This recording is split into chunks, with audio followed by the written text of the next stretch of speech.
Hello दोस्तों, स्वागत है आपका अपना क्लासेस में। तो चलिए, पिछले वीडियो में तो हम लोग बिहार के टोटल जिले क्लियर कर लिए थे, बाउंड्री लाइन भी कि कहाँ से कौन सा जिला लगता है। अब नेक्स्ट हम लोग टॉपिक क्लियर कर रहे हैं बौद्ध धर्म, जो कि बहुत ही महत्वपूर्ण है। इससे हर एग्जाम में आने का ज़्यादातर संभावना रहता है और इससे ज़्यादातर क्वेश्चन पूछे भी जाते हैं। तो चलिए, आज हम लोग गौतम बुद्ध के बारे में जानेंगे, जो कि बौद्ध धर्म के संस्थापक थे। इनके बारे में हम लोग आज जानेंगे पूरा डिटेल्स, और इनसे जितना रिलेटेड क्वेश्चन होगा उसको भी नेक्स्ट वीडियो में क्लियर करेंगे कि कितना क्वेश्चन इनसे पूछा जाता है और कितना क्वेश्चन जो कि बढ़िया बढ़िया एग्जाम में बनता है, तो उसको क्लियर करेंगे नेक्स्ट वीडियो में। तब तक आज इनके बारे में जानते हैं, गौतम बुद्ध के बारे में। कहाँ पे क्या हुआ था इनके साथ, कैसे घटना घटी थी, वो सब क्लियर करेंगे। इनके जीवनी जानेंगे कि ये कहाँ से बिलोंग करते हैं, इनका जन्म कहाँ हुआ था, मृत्यु कहाँ हुआ और ज्ञान की प्राप्ति कहाँ हुआ, टोटल आज क्लियर करेंगे। तो चलिए, आज स्टार्ट करते हैं हम लोग बौद्ध धर्म। तो बौद्ध धर्म के संस्थापक गौतम बुद्ध हैं।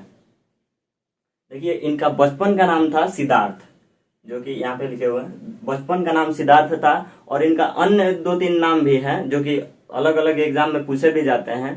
जो इन शाक्य मुनि भी इन्हीं का नाम है, तथागत इन्हीं का नाम है। तथागत का अर्थ भी कहीं कहीं पूछ देता है। तो तथागत का अर्थ होता है सत्य है राह जिनका, तथागत का अर्थ होता है ये। उसके बाद इनके पिता का नाम था सुदोधन, जो कि शाक्य कुल के से बिलोंग करते थे, ये शाक्य कुल के थे। और इनकी माता महामाया, इनके माता का नाम महामाया था, जो कि कोल्य कुल की थी। और इनका जन्म 563 ईस्वी पूर्व में कपिल वस्तु के लुम्बिनी ग्राम में हुआ था, जो कि नेपाल में है। यहाँ पे इनका जन्म हुआ था कपिल वस्तु के लुम्बिनी ग्राम में। और इनका लालन पालन, जैसे इनका लालन पालन, इनके मम्मी का मृत्यु होने के बाद इनका लालन पालन इनकी मौसी ने किया था, जो इनका नाम था प्रजापति गौतमी। इन्हीं के नाम गौतमी के वजह से ही इनका नाम गौतम बुद्ध पड़ा था। इन्हीं का नाम दिया हुआ है, गौतमी के नाम के वजह से ही गौतम नाम पड़ा था उनका। और इनके जीवन में देखिए कि 4 घटना हुआ था, जो कि बहुत ही मतलब यही 4 घटना की वजह से ये जो भी ज्ञान की प्राप्ति हुआ, चाहे ये उत्सुक हुए उस उधर जाने के लिए उस क्षेत्र में। नहीं तो ये भी पढ़ लिख के कुछ अच्छा व्यक्ति बनना चाहते थे। बनना ये चाहते थे क्या, मतलब इनके पिताजी का व्यक्ति था कि हम पढ़ा लिखा के अच्छा व्यक्ति बनाएं, ठीक है। तो ये क्या हुआ, एक दिन का बात है, ये घर से निकलते नहीं थे। घर से इनको निकलने का परमिशन नहीं था, क्योंकि ये लोग बहुत ही अमीर फैमिली से बिलोंग करते थे। और इनका घोड़ा चरवाहक जो था चन्ना था, सारथी था चन्ना, वो उनके साथ ही ये गए बाहर एक दिन घूमने। इनके पिताजी कहीं गए हुए थे, तब तक ये निकल के चले गए घूमने बाहर के तरफ, नहीं तो इनके घर के बाउंड्री लाइन में ही रहना पड़ता था। तो ये गए उनके साथ। तो क्या हुआ कि 4 घटना, ये ऐसा 4 घटना देखे जो कि इनके जीवन में परिवर्तन वही ला दिया 4 घटना। तो जो घटना देखे उसके बारे में हम लोग चलिए जानते हैं। देखिए वो क्या हुआ, वो गए तो देखे एक बीमार व्यक्ति को। तो बीमार व्यक्ति था, बेचारा लाचार था। तो उसके बारे में पूछे कि ये ऐसे क्यों है। तो उनका जो चन्ना थे वो बताया कि ये बीमार व्यक्ति। तो इनका क्वेश्चन था कि बीमार आदमी होता क्यों है और होता कैसे है। तो उनके पास अब इसके बारे में तो जानकारी नहीं था चन्ना के पास कि अब बताएं तो हम बताएं क्या कि आदमी बीमार होता क्यों है। ये तो जरूरी कोई नहीं जानता है कि बीमार आदमी होता क्यों है। फिर उसके बाद देखे वृद्ध व्यक्ति, फिर मृत व्यक्ति को देखे, फिर सन्यासी को देखे। तो ऐसे ही करके सबके बारे में पूछे, लेकिन वो जवाब नहीं दिए जो चन्ना थे। तो इन्होंने सन्यासी व्यक्ति को देखे तो वो एकदम मस्त था, लेकिन और मृत व्यक्ति को देखे तो वहां पे बहुत सारे लोग रो रहे थे। तो इन्होंने देखा कि कहीं लोग रो रहे हैं, कोई अपने में मस्त है, तो कहीं लोग एक दूसरे को ले जाने में व्यस्त हैं, बहुत ज़्यादा हैरान है।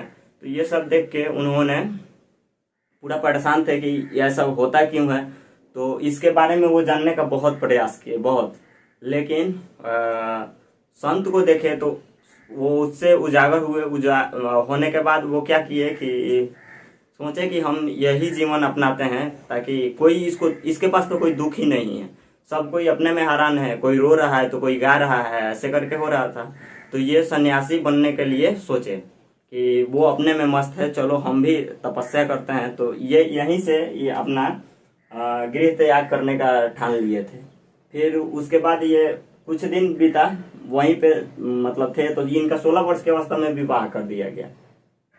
उस टाइम में बाल विवाह प्रचलित था, तो 16 वर्ष की अवस्था में इनका जब विवाह हुआ तो बाल विवाह उस टाइम माना जाता था। तो बाल विवाह से देखिए एक याद आया, एक आदमी का हम कमेंट देखे थे कि लिखा था, चलिए पहले तो बाल विवाह का प्रचलन था, आज तो बाल विवाह तो होता है लेकिन बाल ही नहीं रहते हैं, बाल खत्म हो जाने के बाद विवाह होता है। तो चलिए अब इसके बाद हम बात करते हैं इनका 16 वर्ष की अवस्था में यशोधरा नामक लड़की से हुआ, जो कि ये भी कोल्ये कुल के थे। देखिए कुल जरूर पूछता है एग्जाम में, ज्यादातर एग्जाम में कुल पूछता है कि किस कुल से, यशोधरा किस कुल की वंश की थी, तो कोल्ये वंश की थी, ऐसे करके पूछता है। तो ये इनकी पत्नी और इनकी माता दोनों कोल्ये वंश की थी, और इनका एक पुत्र हुआ था संतान, जिसका नाम था राहुल। राहुल का अर्थ यहीं से था कि रास्ता का कांटा, गौतम बुद्ध का मानिए तो रास्ता का कांटा बना था ये राहुल। उसके बाद इनका गृह त्याग, 29 वर्ष की अवस्था में इन्होंने गृह त्याग कर दिया सन्यासी जीवन जीने के लिए, कि हमको ज्ञान की प्राप्ति चाहिए, ऐसा होता क्यों है इसके बारे में जानने के लिए ये गृह त्याग कर दिए। तो गृह त्याग को महाभिनिष्क्रमण भी कहा जाता है। और ये इनका घोड़ा था, कंथक घोड़ा था, और सारथी था चन्ना। ये इन्होंने अपना प्रवज्या अनोम नदी के किनारे करवाए थे। अनोम नदी के किनारे अपना प्रवज्या कराया। प्रवज्या का अर्थ होता है कि मतलब अपना यदि त्याग कर, वस्त्र त्याग करना, मुंडन करवा लेना, प्रवज्या का यही अर्थ होता है। तो इन्होंने अनोम नदी के किनारे अपना प्रवज्या करवाया, और इन्होंने वहां से निकले अपना ज्ञान की प्राप्ति के लिए। तो इनका प्रथम गुरु थे अलार कलाम, जो कि वैशाली के थे। वैशाली में इन्होंने सांख्य दर्शन का ज्ञान प्राप्त किए।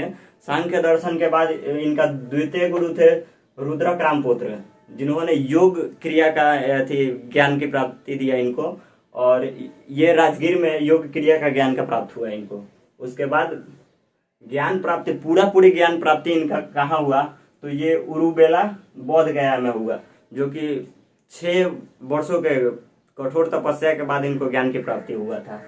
तो ये अगर उरुग्वे नदी का बात करें तो नदी पूछता है किसी एग्जाम में कि उरुग्वे किस नदी के किनारे है, तो निरंजना नदी के किनारे उरुग्वे है, ठीक है। और ज्ञान की प्राप्ति पूछता है ये भी कि ज्ञान की प्राप्ति किस वृक्ष के नीचे हुआ था, तो पीपल के वृक्ष के नीचे ज्ञान की प्राप्ति हुआ था, जो कि बोध गया में है। और बोध गया के यहाँ तक कि कोई एग्जाम में ये भी पूछता है कि बोध गया में जो पीपल वृक्ष है, बोधि वृक्ष, वो कौन सा जनरेशन का है, मतलब किस पीढ़ी का है, तो ऐसे करके पूछता है। तो वो 4थी पीढ़ी का, अभी के डेट में 4थी पीढ़ी का वो बोधि वृक्ष है, ठीक है। फिर नेक्स्ट इनका निर्वाण देखिए।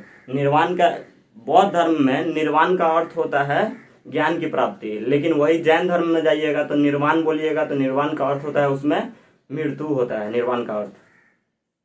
तो उसके बाद देखिए इन्होंने टोटल 3 उपदेश दिए थे, जो कि पहला उपदेश इन्होंने सारनाथ में दिए थे, और दूसरा उपदेश श्रावस्ती में दिए थे, जो कि कौशल की राजधानी श्रावस्ती थी। यहीं पे ये सबसे ज्यादा उपदेश दिए थे। अगर पूछेगा कि गौतम बुद्ध सबसे ज्यादा उपदेश कहाँ पे दिए थे, तो ये कौशल की राजधानी श्रावस्ती में दिए थे। फिर नेक्स्ट तीसरा उपदेश उन्होंने सुबक्ष को दिया था, जो कि कुशीनगर में पड़ता है, सुबक्ष को दिए थे। और इनका मृत्यु हुआ था 483 ईस्वी पूर्व में, 80 वर्ष की अवस्था में कुशीनगर में हुआ था इनका मृत्यु। और यहाँ पे इनका मृत्यु जहाँ हुआ वो हिरण्य नदी के किनारे में ही हुआ था। वहाँ पे अगर नदी पूछे कि इनका मृत्यु किस नदी के किनारे हुआ, तो हिरण्य नदी के किनारे हुआ था। तो चलिए आज हमने गौतम बुद्ध के जीवन काल के बारे में सुने। उसके बाद हम नेक्स्ट वीडियो में लाएंगे आपको कि टोटल गौतम बुद्ध से चाहे बौद्ध धर्म से रिलेटेड जितना भी क्वेश्चन होगा, क्वेश्चन के जरिए आपको टोटल क्लियर कर देंगे। नेक्स्ट हम उनके जीवनी पर और जितना उनसे क्वेश्चन बनता है बौद्ध धर्म से भी टोटल क्लियर करा देंगे टेस्ट के जरिए। तो चलिए वीडियो को देखने के लिए बहुत बहुत धन्यवाद। और अभी तक आपने हमारे चैनल को सब्सक्राइब नहीं किया है तो चैनल को सब्सक्राइब कर लीजिए और बेल आइकन भी दबा लीजिएगा, ताकि मैं जब भी वीडियो डालूँ तो आपके पास नोटिफिकेशन चला जाए। और ऐसे ही हमारे चैनल पे बने रहिए।